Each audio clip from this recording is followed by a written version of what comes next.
Yo, it's OVERTFLOW. What's going on, you guys? How are you guys doing today? Bring you another video. I hope that you definitely enjoy this one. And today I wanted to cover a topic that a lot of people have been talking to me about. A lot of people have been coming out of all the places in the world and been like, yo, Overt, you looked really great in that fight. It looks like you lost some weight. It looks like you did well. You didn't beat FaZe Sensei, but you did definitely destroy his hands with your body. You know what I mean? He was going for those body shots, and I gotta say, I hit him back with the body, and I think his hands are still sore to this day,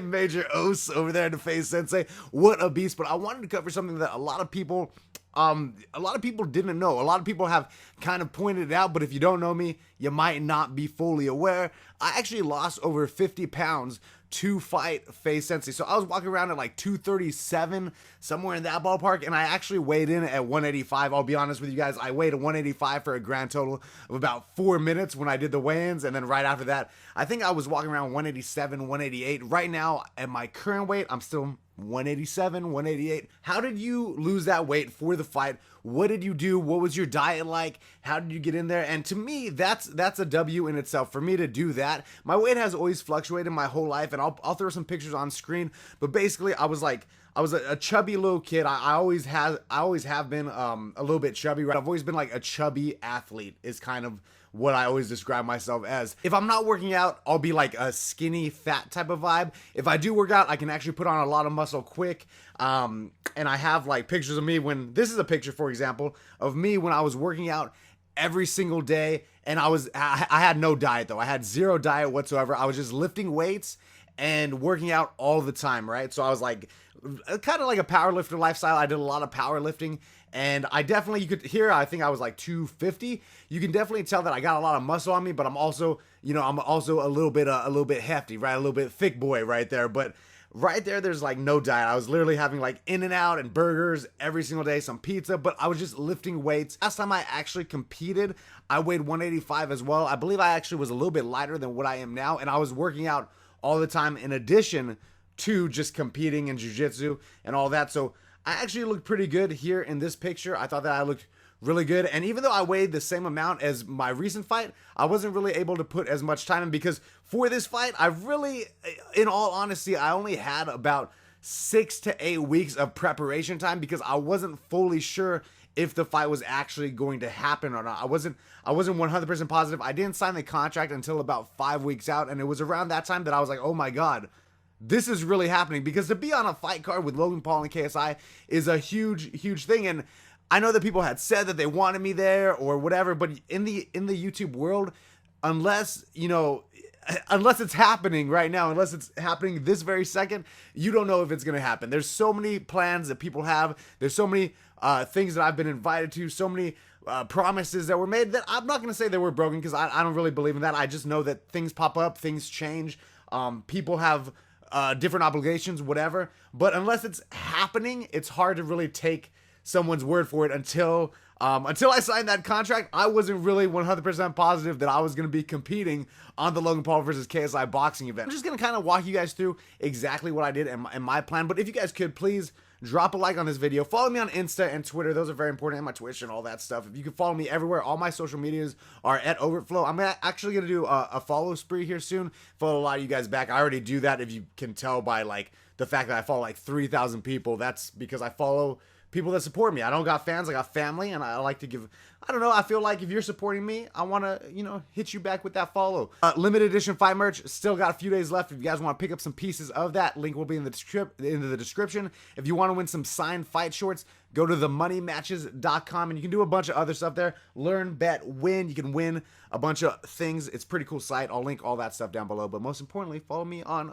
the social medias. Back in March, I believe, I actually went to Keemstar's house. If you guys know, Keem is like one of my good friends. Absolutely love that guy. That's why he walked out with me to Dollar in the Woods, all that stuff. I actually went up to his house in New York, and he was on a weight loss journey. I think at the time he weighed, I think it was 260, I believe. And we actually got him down like 35 pounds. He did absolutely amazing. And during that time of me hanging out with him, I myself lost like 25 pounds. I was walking around like 237, and I gotta admit, I was definitely fat, man. I was not fat buff. I was not skinny fat. I was just kind of fat, bro. And the main reason for that, besides all the pizza that I was eating, was because I was literally doing nothing except living a YouTube lifestyle. I was still doing a little bit of jiu-jitsu, but really it wasn't that often. I had like a little bit of injuries. I popped my arm, had a little pec tear and stuff. So I was really just sitting at my house making YouTube videos all the time. And one day Keemstar just calls me up and he's like, bro, I know you work out. I know that you used to be a health coach. I know that, you know, you do martial arts and stuff. I really don't want to hire a personal trainer, but will you come live with me for a little while? Like, you could come stay with me and just live with me for like a month. I think I ended up staying there for like 6 weeks. He's like, live with me for this long and just help me get in shape. During that time, bro, living with Keem is such a Keem is a ridiculous person. But during that time, the main thing that we did is we were hitting workouts 6 days a week. And even on our off days, we'd still go run a little bit. But we were hitting workouts nearly every single day of the week. And it wasn't anything crazy. It was just like we'd run for 20 minutes, get a workout in. And so by the time I got back from out there, I was there for about 6 weeks. I had dropped from like 237 to about 210-ish. And I kind of floated around 210 until I realized, yo, I'm fighting on this carb. The eating habits that we had were wake up, have a protein shake, we chill, work out, and then afterwards we'd get some food in us. You know, we'd maybe have a steak or whatever it was. And then before bed, we'd have another protein shake. And in between that, we were trying to drink about a gallon and a half of water every single day. And no soda, nothing like that. I know that Keem was having coffee. Keem and Only Use Me Blade were having their coffees in between this. But you got to cut out soda. You got to cut out all that stuff. And then I came back to Vegas. I live in Vegas, for those of you that don't know. I came back to Vegas. I started training more full time. I started working out a lot more, but I still floated kind of around the 210 mark because I have a ton of pictures. I'm like looking through my phone right now, and I'm probably just going to be throwing these pictures up on screen so that you guys can kind of see. Like, I was a chubby little kid. Then when I got to high school, I ended up going on a diet, losing a bunch of weight. I weighed like 140 in high school. Then in my senior year, I ended up getting up to about 165, working out a lot. And then walking around, I think about 180 is where I was always in the best of shape. For me, where I really started to kind of notice that, hey, bro, you kind of being a fatty, is when people, like on YouTube, I don't think that, because the last time I really competed was a few years ago before this fight.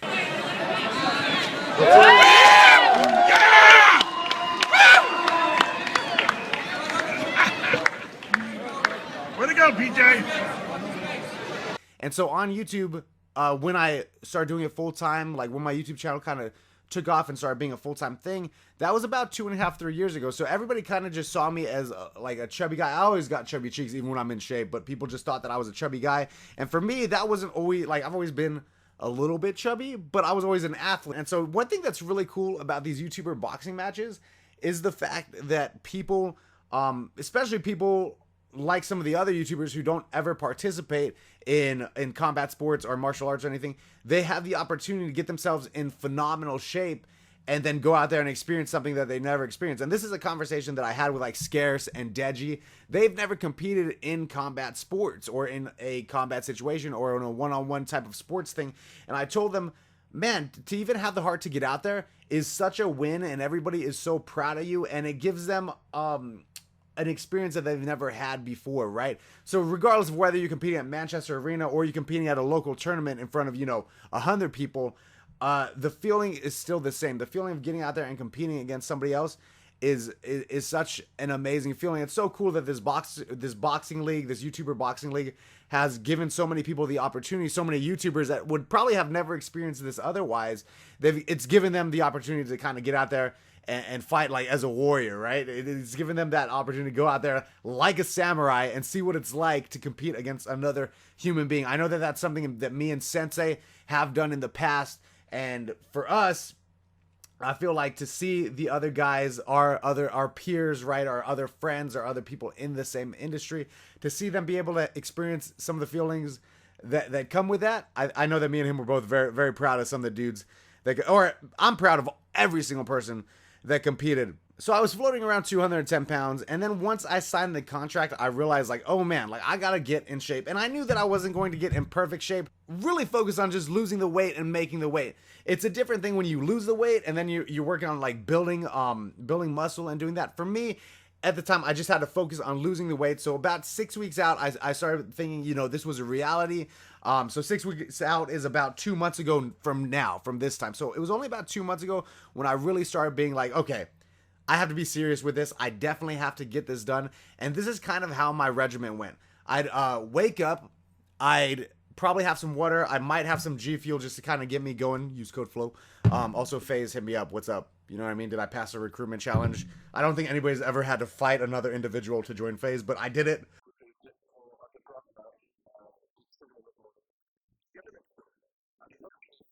I did it. What's up? What's going on? I'd wake up, I'd have some G Fuel, I'd go to the gym. I'd run for about 25 minutes, 30 minutes, somewhere in that range, and then I'd go sit in the sauna for about 25 minutes. I'd also be drinking a gallon of water a day during this time. From there, I'd chill at my house, make a video, do something like that. And then around like 4:30 p.m., I'd get ready. I'd go do boxing for about an hour, hour and a half, something like that. I'd go do the boxing thing. These were hard sessions with people. Remember, I'm not a boxer. I boxed when I was a little kid. I started boxing again, 6 to 8 weeks ago for this event because, you got, if you're gonna be in a boxing event, you better box. I'm hoping the next one's MMA. I'm gonna keep up with my boxing. I'm gonna keep up with my hands though. I'm gonna keep it going. I'm gonna be looking good out there for the next boxing event because I do want to box on the next event as well. I want to fight FaZe Sensei in MMA. If we can get that done, that is the plan. I want to fight this man in MMA. If that doesn't happen, I know Scarce needs an opponent for boxing. Scarce, I'll do it. I got you. And I'm a much easier fight than Raka Raka. That guy's a monster. Absolutely insane individual. Right, little Tasmanian devil, crazy guy. Or Jen Marble's boyfriend. I'd love to fight you in a jiu-jitsu competition. That'd be great. We're both the same level. That'd be cool. And you got purple hair as well. So wake up, run, sauna, home, protein shake, drinking water all day, hit the boxing studio, boxing gym, whatever. Sometimes I go to the park, hit mitts in the park, little nice ambiance. Around 4:30, I would do that for about an hour, hour and a half. 6 o'clock rolls around, I go and even though I could not throw another jab because my shoulders were so sore, somehow I could go and wrestle grown men for 2 hours. So from 6 to about 8, I would go and do jiu-jitsu every single day. And I was doing this. I was in the gym 6 days a week, 100% of the time, occasionally 7, but a lot of times I want to take that day to rest because I was actually doing a lot. And then after jiu-jitsu ended, I'd get to the gym around 8:30ish, and I'd be at the gym from 8:30 to 9:30. Once again, I'd hit a quick run. If I was really feeling up to it, I'd do a little workout, but I'd hit a run and then I'd go in the sauna, and I try to chill in the sauna for about 30 to 45 minutes. When I was with Keemstar in March, I went from 237 to about 210. And then from that time, I think I came back around April-ish. From April to June, I really didn't do anything. I just kind of sat around, maintained that, worked out, but really wasn't working out towards any specific goal. July rolls around, I finally signed that contract, and I started I was like, dude, this is crazy. I got to make this cut. Like you guys saw me at the weigh-ins, I weighed in perfectly at 185. I'm a professional. I told Sensei I would be 185. I weighed 185 for the competition. And for the next one, I either want to fight at 185 or I'm even down to do 170. 170, I will be in excellent shape. I'll be looking like Sensei with at least a 15-pack. Or 185, at least if I fight again at that weight, I can kind of take the time to really solidify my body now because as you guys saw in the ring, I thought that I looked good. I thought that I definitely looked amazing compared to what I looked like before, but I wasn't fully satisfied with my look because I knew that it was kind of like a speed rush. And anybody who has been buff or been fat or been skinny or fluctuated weights a lot will know that it takes a while for your body to settle into what weight you're at. So typically once you lose weight, your body kind of takes, maybe a month or two to really get used to your new weight. And so now that I'm here, I'm really going to solidify this base so I can fight again at 185 or I can cut to 170. Whoever wants the hands next, please let me know. Really, it was 6 weeks with Keem, eating good, working out 6 days a week. And it's not anything crazy either. Even right now, bro, even leading up to the fight, I was still able to have an In-N-Out burger whenever I felt like. It's just that instead of having 3 In-N-Out burgers, I would have 1 and I'd be like, yo, no bread. I just want a lettuce wrap. And that's what I would do. And honestly, man, I feel so much better that I did that because if you guys don't know, I actually started my YouTube channel because I got hurt competing in jiu-jitsu. And so I started my YouTube channel from that. So I got hurt competing and fighting, started my YouTube channel, been doing this, and now it's kind of come full circle to now, I almost got out of shape, right, from fighting because I was hurt, started YouTube, and then I got out of shape from YouTube, so I started fighting again, right? And it's kind of full circle, and now I'm fighting for YouTube, which is who could have predicted? I said this with Sensei too. Who could have predicted that you know, him being Temper's trainer or me making Call of Duty videos on the internet would come around all the way to us boxing in Manchester Arena. I don't know. Whoever predicted that, must be psychic. You must be a psychic. But yeah, man, I guess I lost that 50 pounds in, if we're really going to just talk about the time that I lost the weight, 3 months, right? 6 weeks and 6 weeks. That is a grand total of 3 months. I know that it was 6 weeks here and then a couple months of me doing nothing, but I really wasn't doing anything crazy except maintaining during that time. And then I had another 6 weeks to get in shape. So 50 pounds in that long, which is pretty cool. Even if you want to say it was like in the 5 months time period or whatever, then, or 5.5 months or whatever it was, that's still very impressive. And my plan as of right now is just to honestly stay in good shape. And now that I have the excuse of staying in good shape because I want to box again, right, on the next YouTuber card, and it's like all part of what I'm doing now I have even more excuse to stay in shape, get in shape, and I want an MMA fight. That is my plan. If you guys didn't see, FaZe Sensei actually called me out for the MMA fight. I will be making a full response to that this weekend. But yeah, man, I guess this video was really just for the guys that are interested in what I'm doing with my life. Man, this YouTuber boxing thing is crazy. Get me on the next one. I'm ready. I love you guys. I hope that you guys enjoyed the video. I'm going to cut this up appropriately and see how I feel about it. And then I will see you in the next one. I love y'all, and I am over it and out. Pew, pew.